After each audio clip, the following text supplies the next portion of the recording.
Welcome to Gen Z Hoops, the Gen Z basketball, coaching, and sports business show. What's going on, guys? Welcome back to another episode of the Gen Z Hoops podcast. Today, I'm joined by player development coach and assistant defensive specialist for the Cleveland Cavaliers, Coach Antoine Broxsie. Coach Broxsie, how you doing today, sir? I'm doing good, man. I'm just chilling, taking it easy. It's off season, so we got a lot of draft workouts in, so that's what we're up to nowadays. So, how about you? How you doing? Oh, I'm good. Had a workout with like a pro over who plays over in Japan this morning because I'm still playing basketball. Oh, Yeah. really? Who was the pro? Because I played in Japan for a while. I played in Japan is actually one of my wheelhouses. I Oh, played. really? Yeah. His name is Kyle. I don't know. I can't think of his last name. No, Kyle. not Kyle. No one like he's not like an NBA guy. He played in the G League for like the Spurs G League team for like 1 year. Now he's playing over in Japan right Okay. now. Yeah. Kyle played for Ison 1 year. A couple years ago, Kyle O'Quinn did. I know he's a New York Knick before or whatever. Yeah. Yeah, he actually played in Japan a couple years ago. So Wow.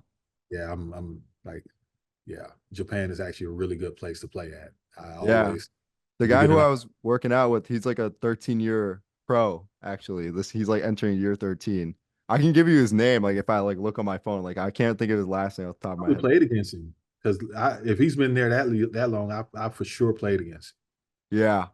He was like jumping around from like other countries too. But like this is gonna be like his second or third year in Japan. I think so. Wow. Okay. Yeah. That's what's up. Yeah, okay. we were just getting on the gun this morning. Like different guard or big man? Say again, sorry. The guard or a big man? What is he's a big man. Okay. Yeah, you give me his name, I probably know him. Yeah, most definitely. And then I went to my sister's ice cream social at her school for like pre-K afterwards. So that's fun time. You always got to get ice cream in the summertime. Ain't nothing wrong. That's good. You look like you're having a good day. That's a good day. Yeah, it's a good day. And the podcast interview to top it off. Yeah, work and spend time with the fam. Ain't nothing wrong with that. Of course. Well, to jump into our little conversation here, can you talk a little bit about your connection to the game of basketball? So I grew up. Basketball actually wasn't my first sport. It was baseball. Baseball was my first sport, and second sport was football. Being from Florida, that's kind of like your rites of passage, almost like you, like basketball is your rites of passage coming from New York. So I did that, and then I picked up a basketball, and I became like, it became second nature to me. I started blocking shots and started rebounding, and then I just took off from there. Like, I ended up going to the University of Minnesota out of high school, graduating from Oklahoma State, where I played with Desmond Mason and Doug Gottlieb, and I played with some good players, Maurice Baker and Tony Allen, people like that. So like we had a pretty good team, and then after that, like I tried to make it in the NBA, but I went the CBA route, and I ended up getting hurt, and I ended up just deciding like, you know what, I'm just going to play ball overseas, and then I traveled. I did a lot of globe trotting. I went anywhere and everywhere you can think about. I probably played, like I said, Japan, China, all over Europe, all over Latin America, all over Middle East. Like I've been a lot of places. And after that, after I retired, I decided that, I wanted to get into coaching, and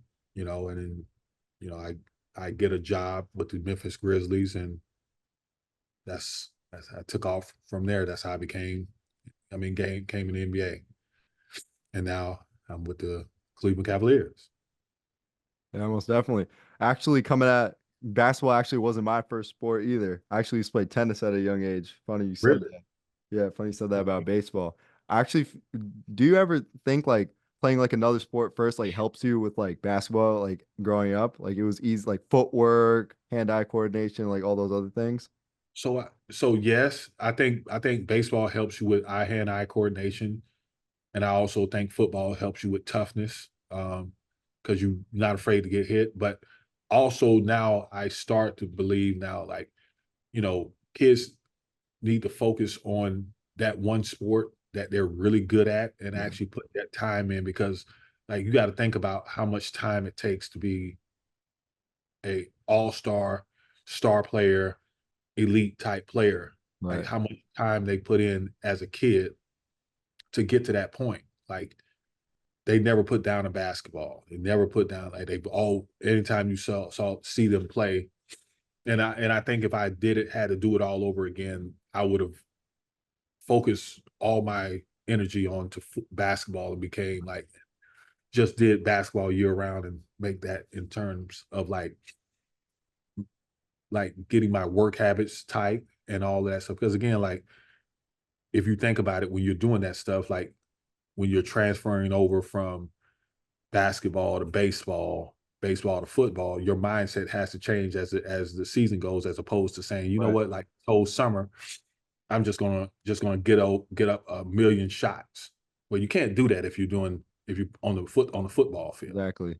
you know. And you take Deion Sanders, granted he was great at a lot of things, but let's say he focused a lot on just football or baseball, he probably would have been an all-star at baseball, you know. Right.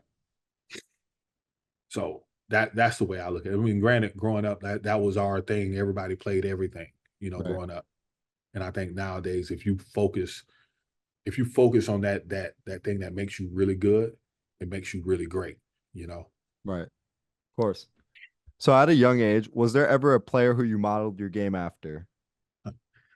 Um, so I it's crazy you say that. Like I love Sean Kemp. I wore number 40 in high school. Oh, wow, okay. Tried to dunk on everybody that came across me. And then as I got older, like I started loving Kevin Garnett and Tim Duncan, and I loved like fundamental like games that they had, and that's why I wore 21 too. Like Okay. I love watching them play and watching them, you know, who they were, and you know they were intense players, you know, like. And it's crazy you asked me that because I used to work out with Kevin Garnett in summer times, and one of Okay. the things he always would be is like very intense, no matter what it was. If it was a pickup game, um, you know, workout sessions, he was always 100% at all of that. So I love his attitude, and I've always loved the way he thought the game, because he would see 2 and 3 plays ahead of things before they even happen. Yeah, most definitely. My college coach actually like when we were going through like our off-season workouts and stuff like that, he told us like a story about Kevin Garnett because like we all know like KG was like one of the most like conditioned, like best conditioned players in the NBA. High Yeah. motor on defense, really high motor on the offensive end, always being vocal. He told us like Kevin Garnett during the summers used to go like run on the beach and he'd be like listening to like Beyonce or whatever and full Oh, sprint like screaming the words to the song to like open up his right. lung capacity. Right. He's a maniac when it comes to that because he wants to win so bad. Like he wants to win, but he also wants to be great at Right. what he does. Like he doesn't take any days off, any hours off. Like he on a Friday, he's working. On Saturday, he's working. Like he's yes, he's very, very he's a maniac when it comes to that. Like he wants to win so freaking bad. Like he's one of those guys that, you know, if if he sees like you taking off, he won't even like fool with you. If he feels like you're not going 100% or 110%, he won't even talk to you because he won't respect you. Right. Most definitely. So coming out of high school, as you stated before, you went to the University of Minnesota and then ended your college career at Oklahoma State University. Can you Right. talk a little bit about the transition from high school basketball to college basketball for you? And I mean, heading into your freshman year, what was your mentality? so I mean that was one of the things that, you know, I always say like that was the hardest thing, because going from high school to college, especially playing in the Big Ten at that time, because you're playing against, you know, really good players. Like, you know, my first players that I played against was like Robert Traylor and, you know, Evan Eschmeyer, Brian Cardinal, Brian Scalabrine, people like that, like I was playing as my freshman year, like it was tough. Like I was probably what 205, and I'm going against people that are close to 300 pounds every year, every game. But athletic wise, I was very, very athletic. So, I can always block shots, I could always rebound, but like being able to overpower them, like it was really, really tough because like the mindset was, oh, I'm gonna be this freshman phenom, but no, if you don't get like from your freshman year to your sophomore year, you have to be physically strong, especially as a Right. big man in the Big Ten. So that was one of the things that really, really like stuck out to me, coming from high school to college. Was being stronger, because everybody's strong in the Big Ten. Everybody. And you're not even playing against like kids your own age anymore. You're basically playing against like grown men. So like, Grown men, man, grown men. and playing down on the block, I bet like you got to box out. You got to like stop guys from sealing you, kind of like front sometimes or three quarters. You take a lot of Right. hits down there. Being I able to mean, hedge the screens, drop right. coverage, all those things. It's a lot of sacrifice on your body. I, I think Big Ten had at least one NBA player on each team that we played against. Like even you talk about, and I forgot about Brad Miller. Mhm. I don't know if you remember him. He played for the Sacramento Kings, Yep. but he's a big man. Like he was tough to play against. Like you're playing against like real competition every night in the Big Ten. Yeah, most definitely. So you made it to the NCAA tournament in 2001 and 2002. What was your Mhm. experience like playing in March Madness?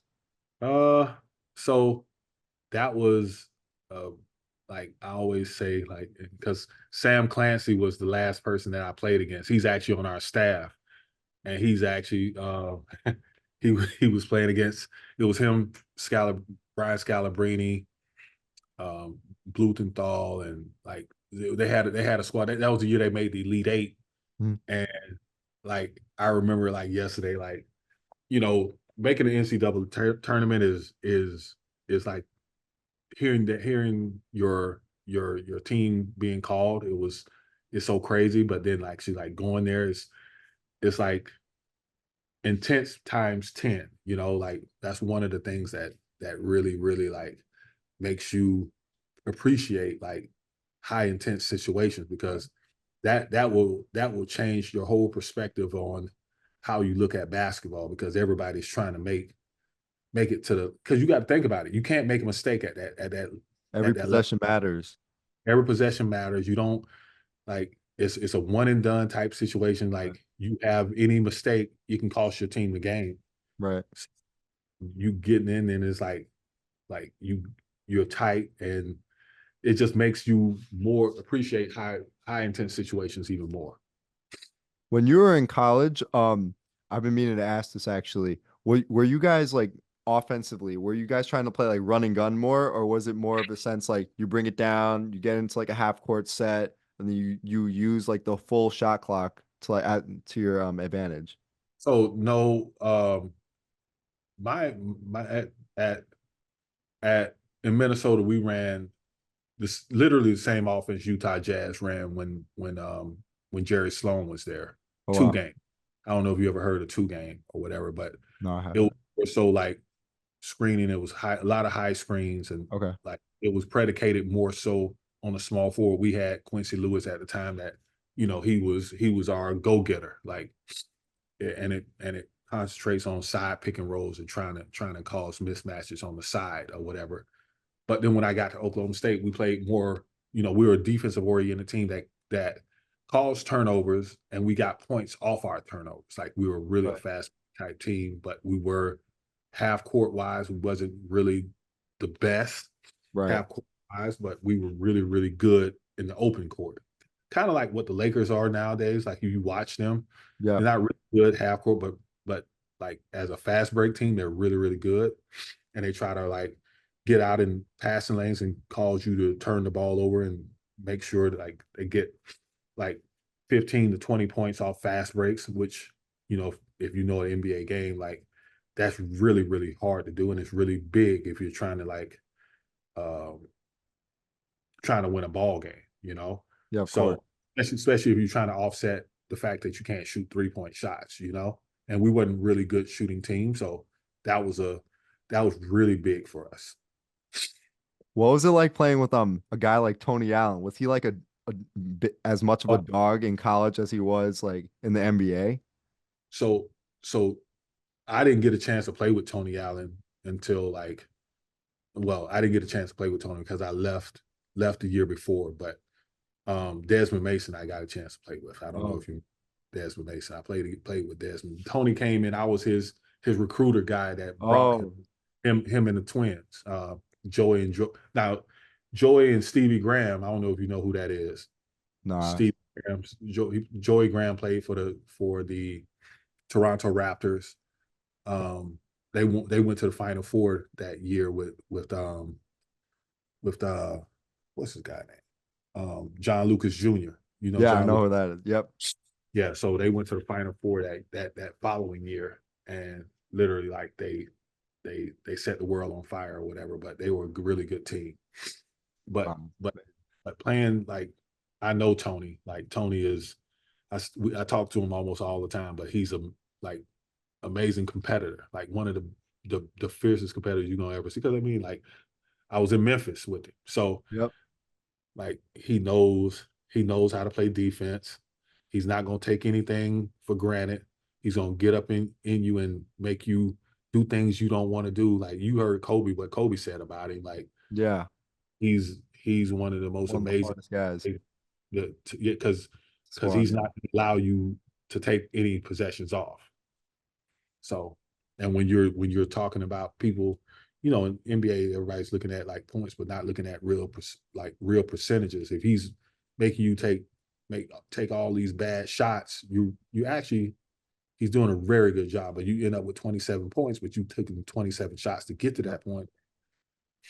That's what Kobe was talking about. He had to work for every point. Yeah, most definitely. I don't mean to go on like a tangent here, right? But I was watching First Take the other day, and they were having like a debate. Big Perk and Udonis Haslam. They were talking about which team would win, the now Celtics with Jason Tatum, Jaylen Brown in a 7-game series, or the '08 Celtics with like guys like Tony Allen, Ray Allen, KG, Paul Pierce. I just wanted to see like your perspective on that little debate right there. So what did Perk say? Perk, yeah, you know what Perk said. He's going with his team, his championship team. So the question is like, when you're looking at that team nowadays, every last one of them can shoot threes. With Porzingis out there, you changing the game. Like, that's what UD said. They're gonna shoot them like they're getting up about like over 53s a game, and they made like over 70. Like they compared the two teams, I remember, and they said that like the 2024 Celtics made like over 70 more 3-pointers or something like that than the '08 Celtics did in the whole season. That's insane. You got to also look like their centers can't really mess with. If you're playing a 5-out spacing and you have Porzingis as your center, like he's not even your number one. Right. This man had 15 points in the first half and 20 points in 21 minutes last night. Yeah. Like, I don't even know how you beat that, considering the fact like every last one of them are 6'5" and up. Like their whole starting fives. Well, Drew Holiday is 6'4", 6'4" and a quarter. Right. So when you're dealing with that and you got big guards with Derek White, you know, you got Jaylen Brown, you got, you know, Tatum and Brown. I mean, Tatum, Brown, and Porzingis. Like, I mean, that's a tough lineup, very tough lineup. I watched when we played them the last game of the season. Like they have problems with our guards. They've always had problems with guards, but we have problems with them because of the simple fact, like they cause massive problems around the whole thing. Like you're probably going to end up having to take one of those. Like Perk can't play in the whole game against that thing. So what are you going to do? Like you can't put in PJ Brown. You can't put in you're going to have Poe. Yeah, you're going to have problems. You can't put in Big Baby because he can't guard out on the perimeter. Yeah, I totally agree. Sorry about that little went off course a little bit. That just like caused a little memory in my mind right there. I mean, I'm not prisoner of the moment or prisoner of, because I love that 2018. I love KG, but I don't think that they can deal with that team. Right. That's a well constructed team from And the top to game bottom. has evolved like so much away from like the mid-range type of game, and like it used to be like more mid-range, then you Right, get driving kick threes, and then you just finish around the rim. Now it's all like transition threes. It's only layups and threes really. You get like right. a few guys in the league now who get to that mid-range, like Devin Booker, Anthony Edwards, Jimmy Butler even. He has that little face-up game, but it's more But layups and threes, I feel like, right? even though Rondo is so electric in what he does, like you have deficiencies on that team because like Rondo can't shoot like Derek White can.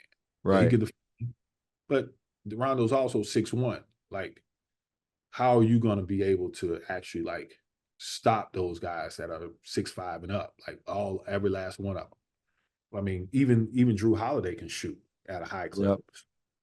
What are you trying to say? Because again, like 1 through 5 can step out and shoot threes.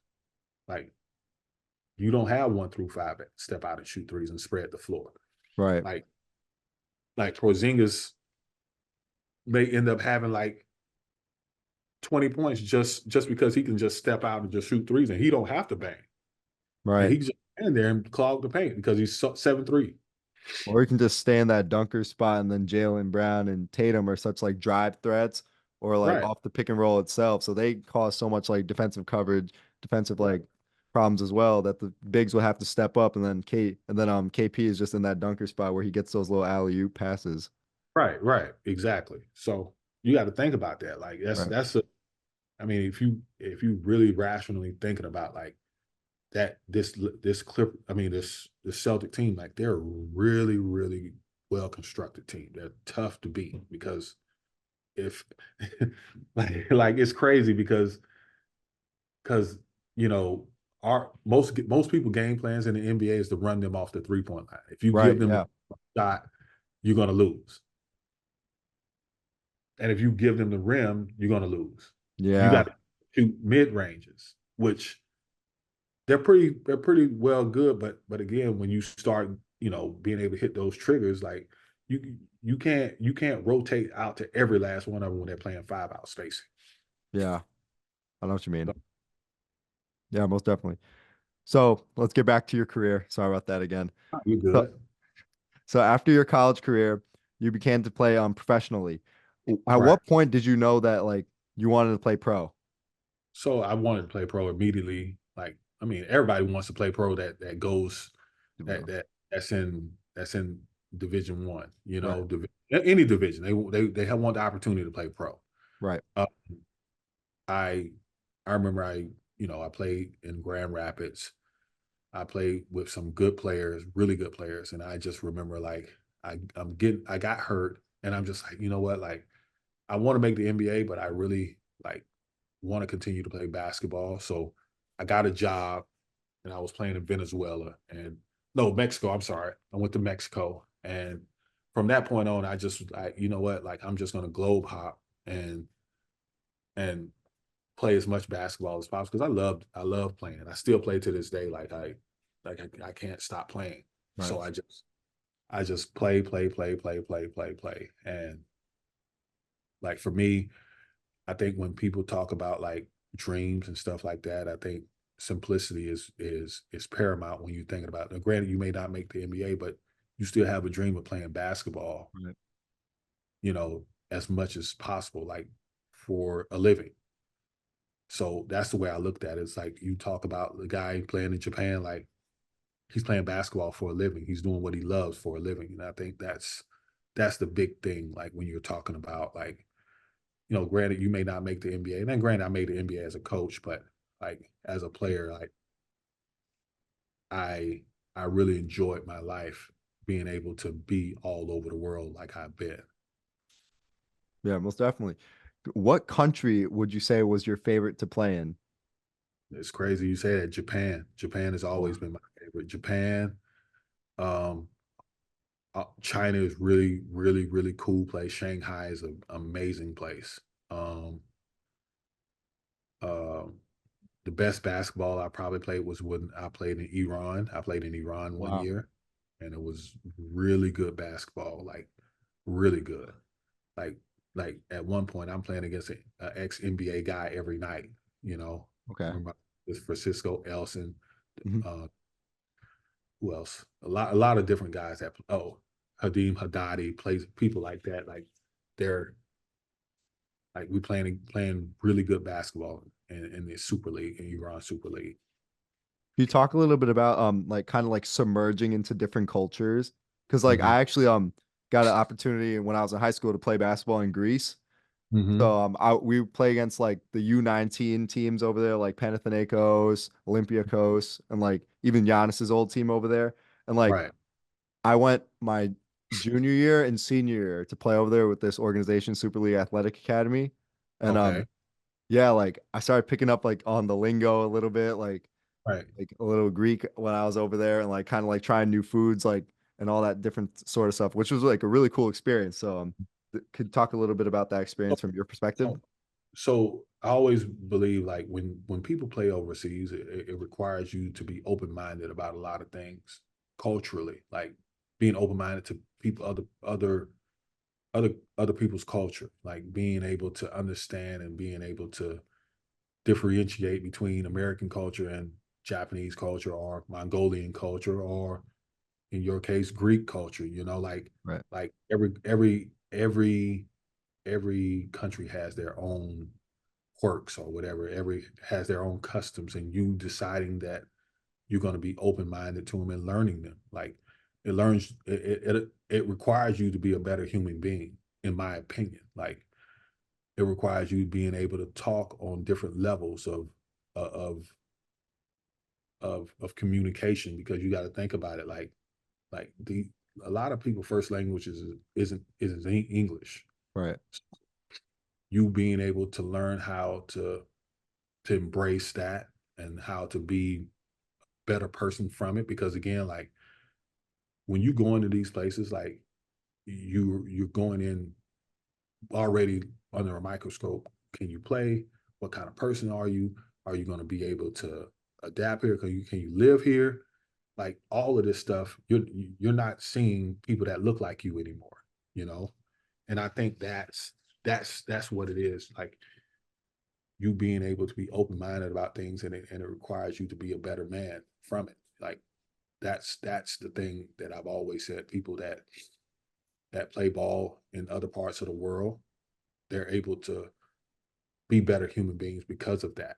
Because of they have friends now in other different places that they've never thought they would have friends at. Like Yeah, of course. like they have friends in Kathmandu, or they have friends in Kuala Lumpur, or friends in, like friends in Saudi Arabia, or, places that you wouldn't even think that you would have friends in. Like people call me from all over the world nowadays. And it's a blessing. I always tell people, like, if I die today, I'll die a happy man because of the work, the life that God has given me, you know? So, Right. Most definitely. So after your professional career concluded, what made you decide to pursue a career in coaching? so I've always wanted to coach. Like I planted that seed when I was 30 years old. Like me and JB, like I've JB Bickerstaff, like he's always been in my corner since we were kids, and he's always told me he's gonna have my back regardless of where I'm at or what I do or whatever. Like I love that man with all my heart. Like he, I told him, I said, bro, like you can be a head coach one day. He said, man, you believe that? I said, yeah. When you be a head coach, like I want to be right there with you. So, you know, when I retired, he was like, something may shake. Stay by your phone. And again, like I talked to like I told him this when we were 30, in our 30s, early 30s. And by this point it was 8 years had already passed. And, he ended up getting a job in in in Memphis. And I was in China at the time coaching. And he said, hey, I can't promise you anything, but if you come over here and work hard and show these people that you are willing to learn and be the best man possible and be an asset, maybe they'll give you a job. That's all. He never promised me anything, never promised that I was going to get. So I said, okay. I left my job, didn't have any promises or anything that I was going to be there. And they hired me after summer league. They hired me. Wow. And from that, like, I've been blessed, you know. You have this opportunity to be at the highest level, be in the playoffs every year. Yep. Like it's an amazing, amazing feeling. Yeah, most definitely. So in 2018, you became an assistant coach for the Memphis Hustle. Right. What was your goal at this point of your coaching career, and what was your favorite aspect of your time in Memphis?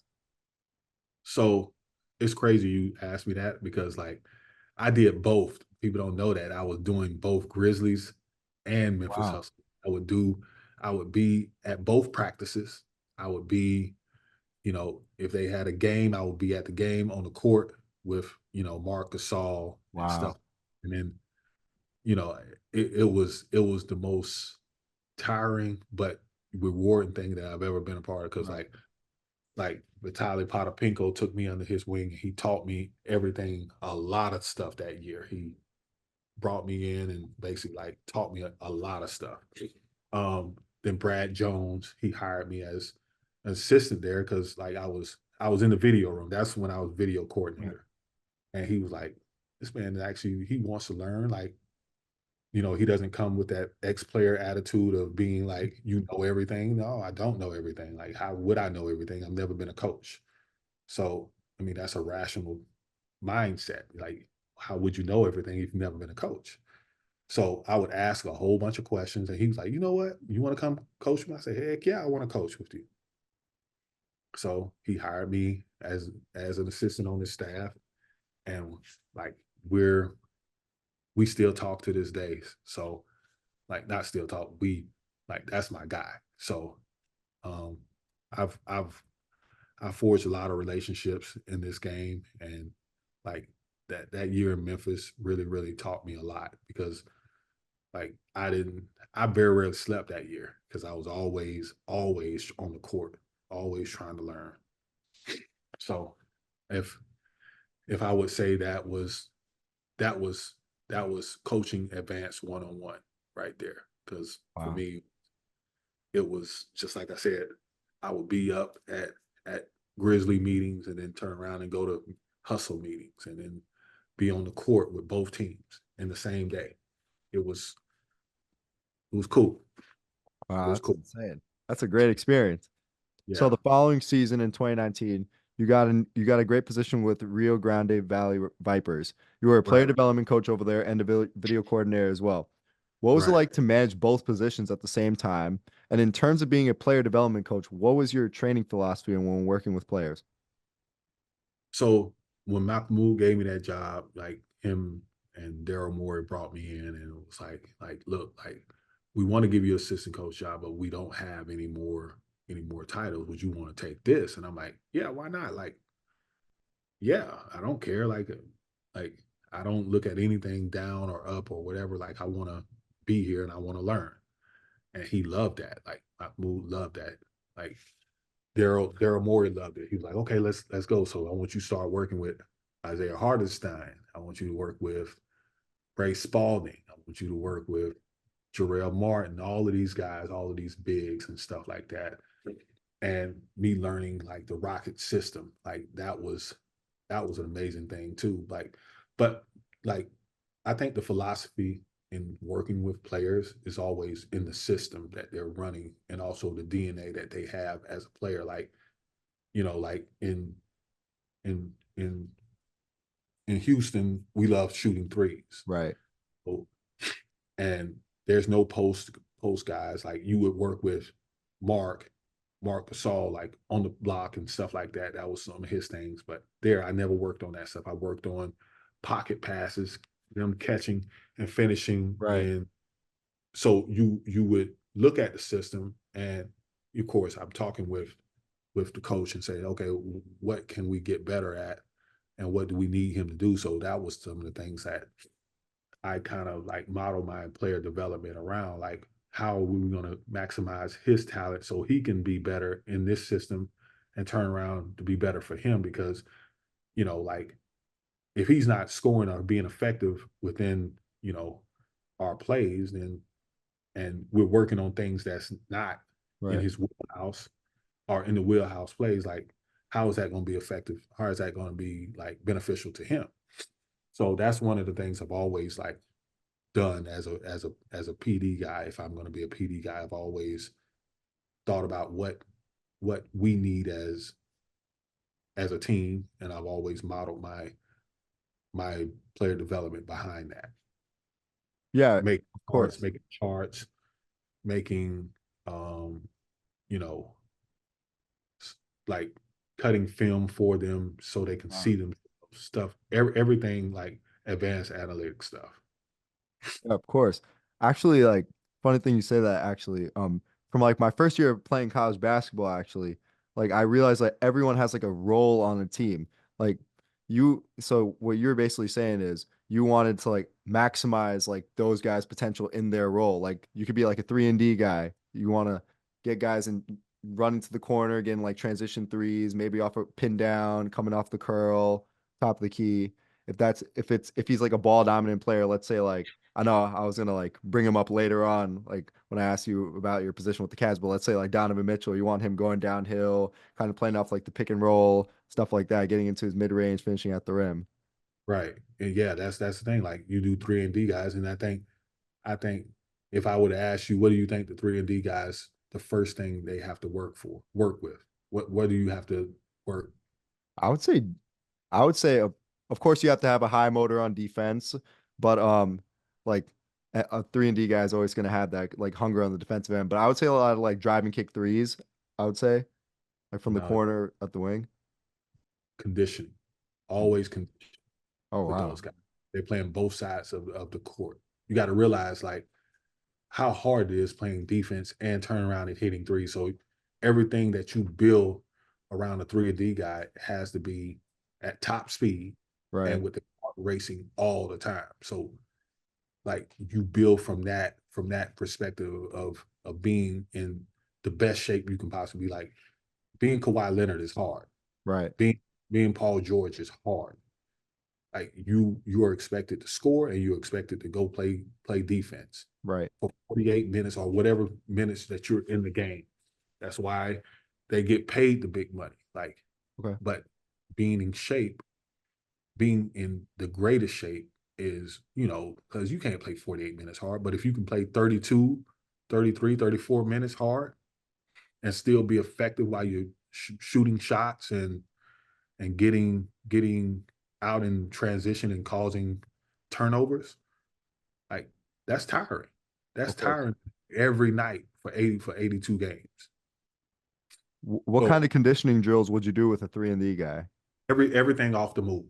Okay. Everything off the move. Even when they're shooting, like you're running, you're catching the ball and going, and then you're coming back. You're doing multi-action drills constantly, and still you're working on defense, but like it'll be in 20, 30-second bursts. I'm doing 20, 30-second bursts of moving as fast and hard as possible, and your heart racing while you're shooting threes or shooting at the layup. Like I very rarely do standstill stuff because you're Right. not going to do much stuff standstill in the game. So everything I do is game like, and it's fast paced, and it's boom, boom, boom, boom, boom, boom, boom. After that 45-minute workout, we're gassed. Yeah, most definitely. Okay. So in 2022, you became the head coach of the Brampton Honey Badgers. What was it Right. like to be a head coach of the team? And what were the most challenging aspects of this position being a head coach?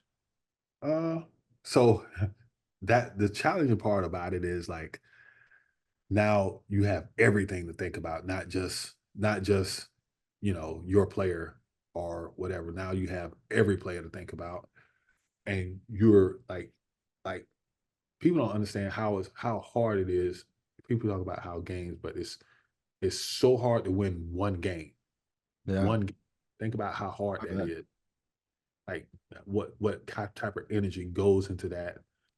You putting all your energy into these players to give them the confidence that the game plan that you gave them works.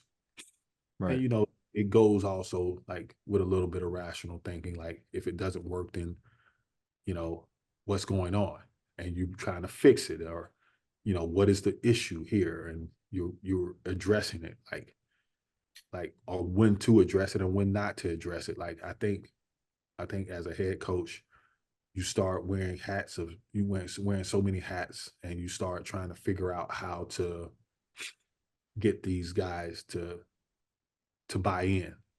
And they need currency. You got currency. You got to give them currency to buy into what you're saying.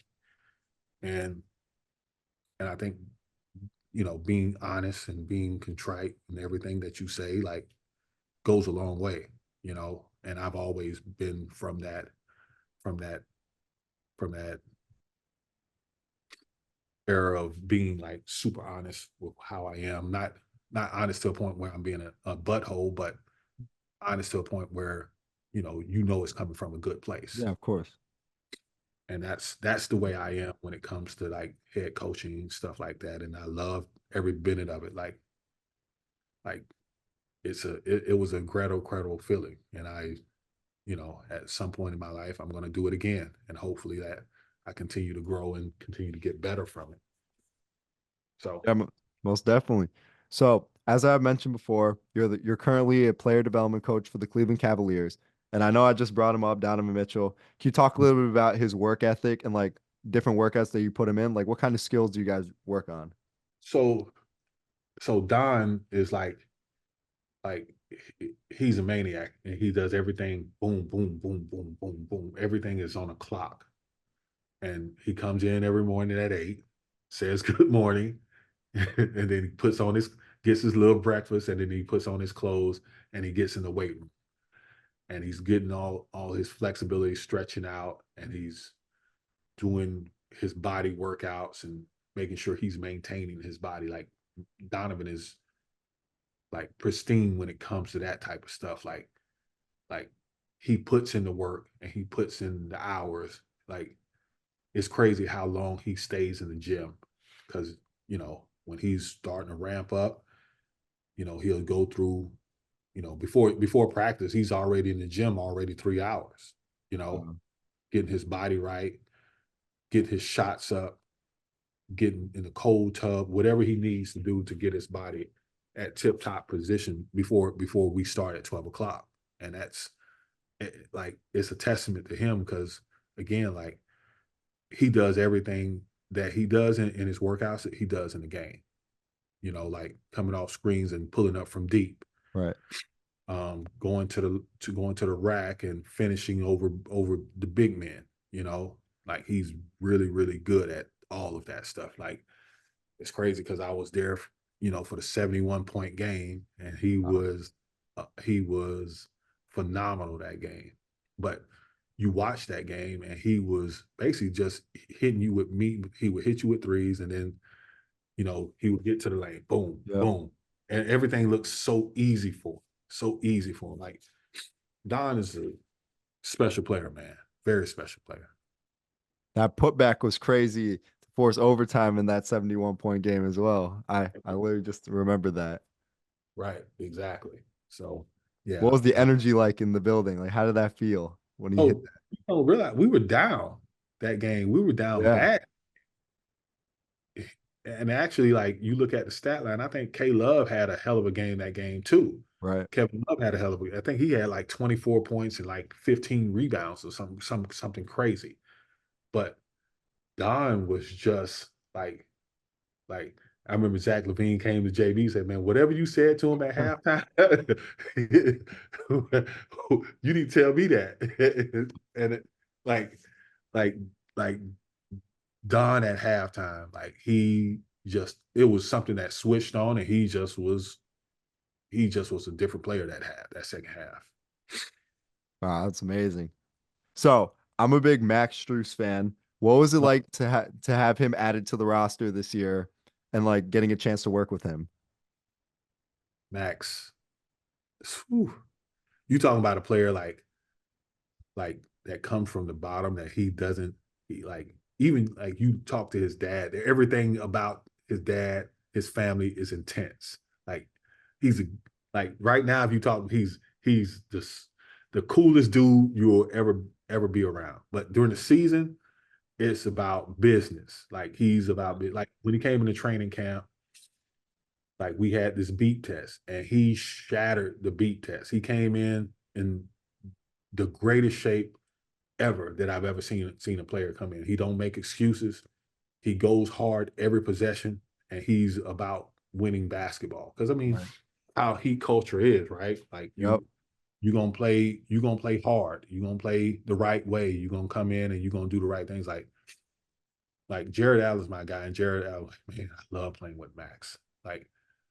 And I always tell him, like, let's go find Max in this action. Where do we find Max? Oh, there he is. Okay, let's go find him, put you all in action because chances are like he's gonna you're gonna get the ball with Max because of the fact that Max gonna always make the right play. Right. And I'll always like try to like use Max as great as examples because it's like the way he plays. Like I never have a complaint about Max because he works his ass off, and on top of that, like he wants to see people do good. He Right. wants you to work hard. He wants to see you be great at what he does, but he wants you to do it the right way and do it hard. That's his mindset always.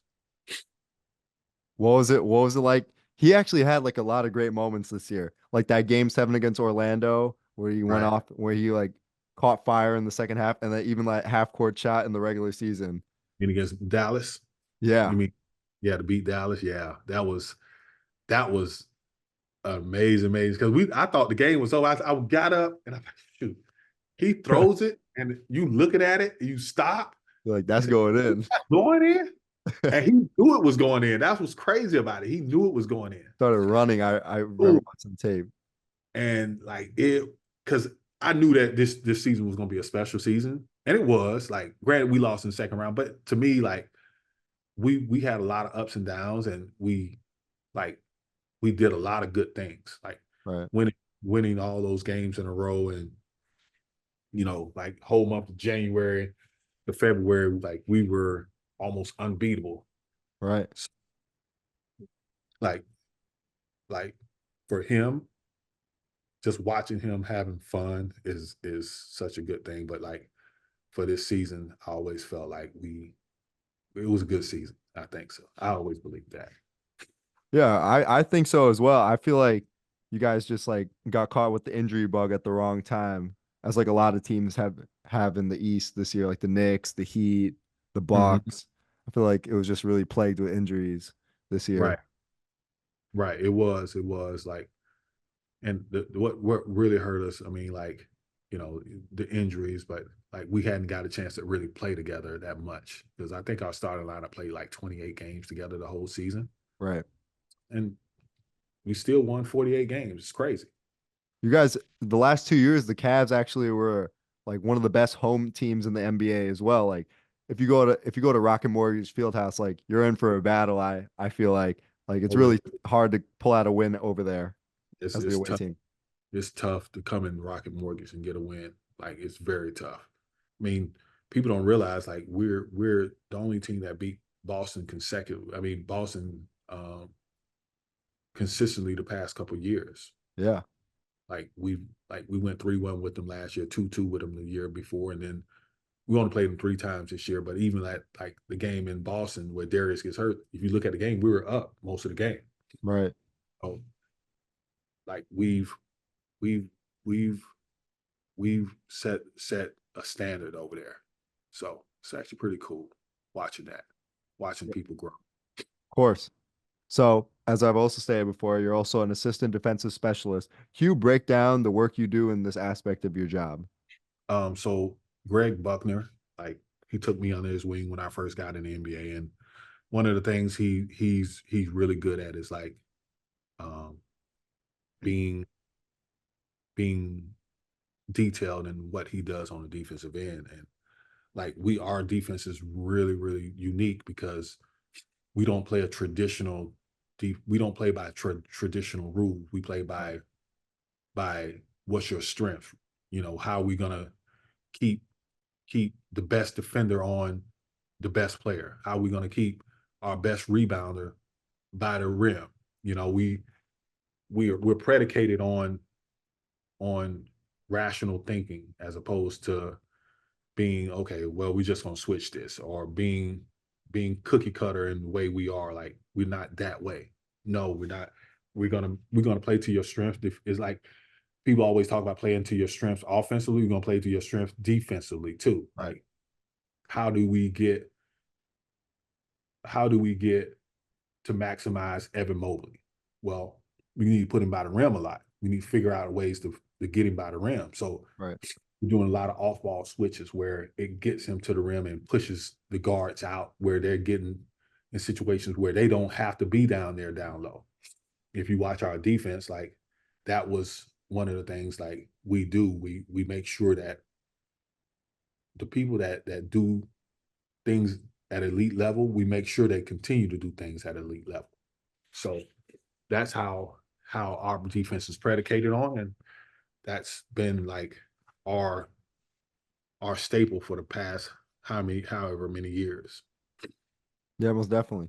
So I know like I realize in the NBA, like a lot of teams are going away from like the traditional like man-to-man defense. Like they're throwing a lot of like different defensive schemes like zone defense.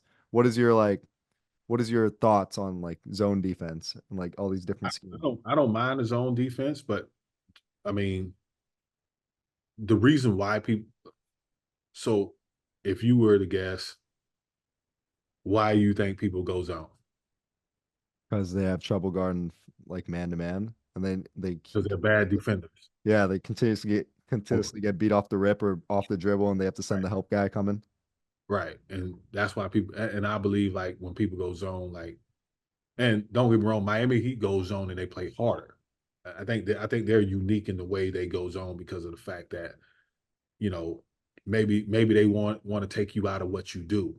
You know, that's why they may go zone. But I think, like, for the most part, if you have to go zone and you're saying, oh shoot, let's just go zone, you're kind of letting your guys off the hook. Right. I personally don't mind zone unless it's for the reason of changing up the pace of the way teams play.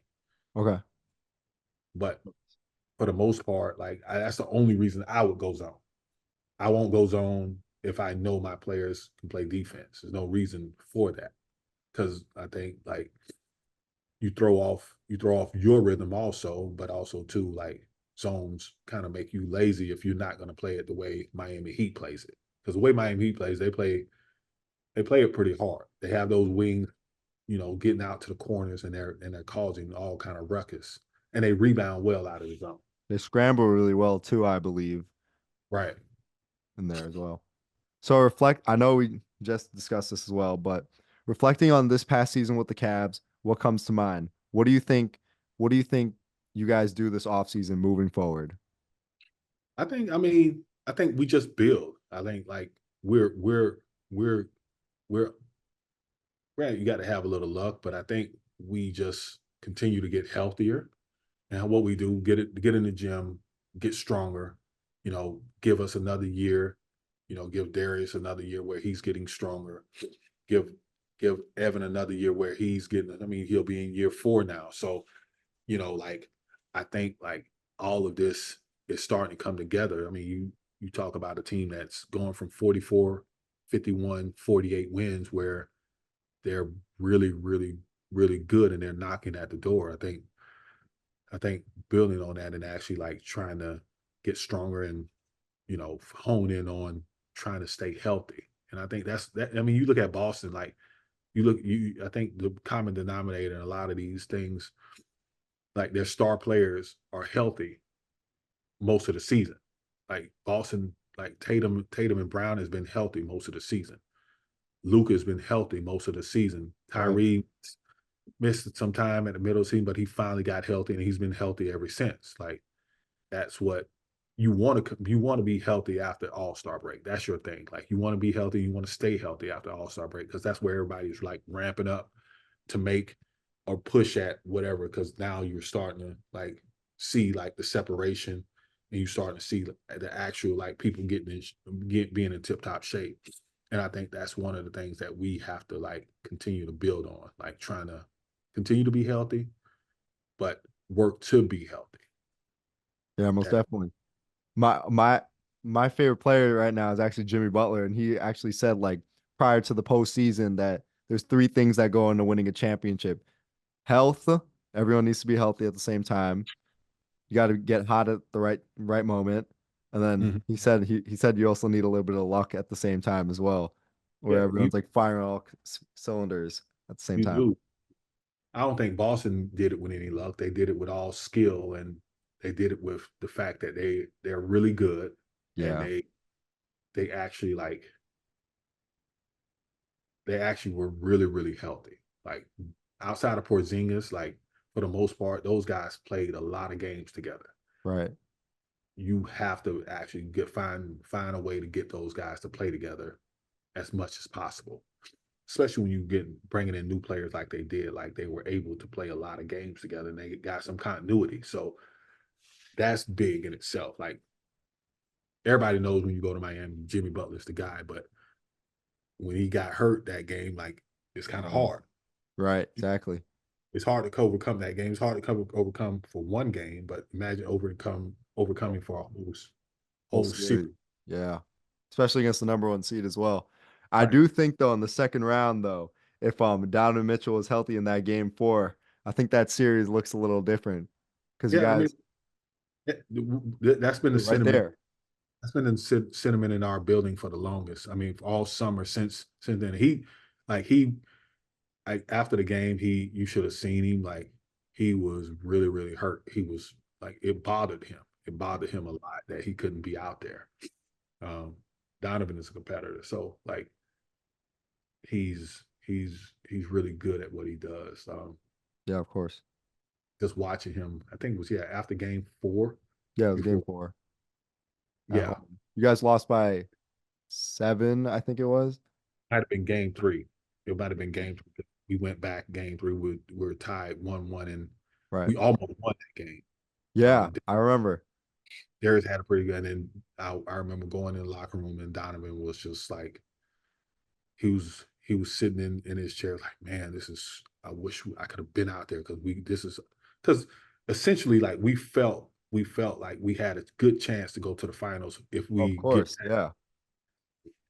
because Indiana was going to be tough, but like we felt like that would have been a good matchup for us because we had a home court advantage. Now, you got Halliburton, you got all, but not saying we would have beat them, but you had an opportunity to actually see how good you really are against them. So, Yeah, of course.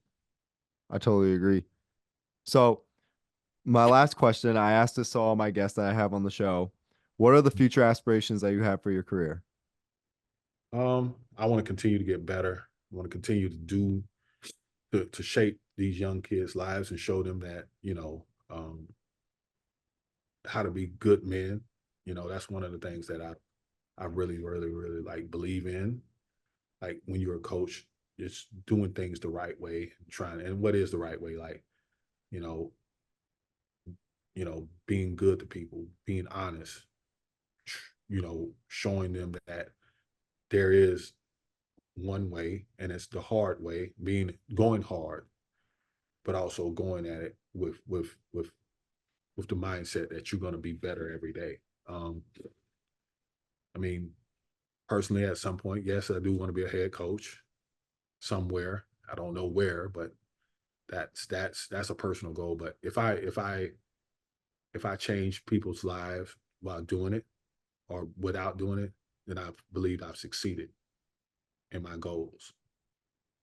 Yeah, most definitely. Well, Coach Broxsie, thank you so much for your time and coming on the show, and I wish you the best luck with this offseason. You too, my man. Thank you for having me. Thanks for listening to Gen Z Hoops. Make sure to follow, like, and subscribe on Instagram, LinkedIn, and all major social media platforms at Gen Z Hoops. You can tune in and subscribe on Apple Podcasts, Spotify, YouTube, and every other podcast platform on the planet. Get ready for the next episode.